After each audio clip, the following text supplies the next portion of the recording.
জাতীয় বিপ্লব ও সংহতি দিবস উপলক্ষে নওগাঁর রানীনগর উপজেলা যুবদলের উদ্যোগে র্যালি এবং আলোচনা সভা অনুষ্ঠিত হয়েছে।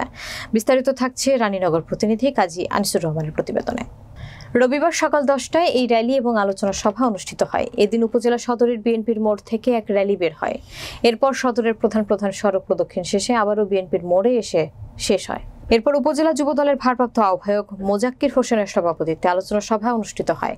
আলোচনা সভায় উপজেলা বিএনপির সভাপতি এসাহ আলী, সাধারণ সম্পাদক মোশাররফ হোসেন, সাংগঠনিক সম্পাদক মেজবাউল হক লিটন এবং সাখাওয়াত হোসেন, যুবদলের যুগ্ম আহ্বায়ক আতিকুল ইসলাম জেমস, সিরাজ এ আলম, ফরহাদ হোসেন মণ্ডল, মাজেদুল ইসলাম, সদস্য আনোয়ার হোসেন, স্বেচ্ছাসেবক দলের আহ্বায়ক মতিউর রহমান উজ্জ্বল, সদস্য সচিব মাহমুদ হাসান বেলাল, ছাত্রদলের আহ্বায়ক জাহিদ হাসান শিমুল, সদস্য সচিব নওশাদুজ্জামান, ছাত্রদল নেতা শরীফ মাহমুদ সোহেল এবং শ্রমিক দলের সাধারণ সম্পাদক নাসির উদ্দিন টনি উপস্থিত ছিলেন।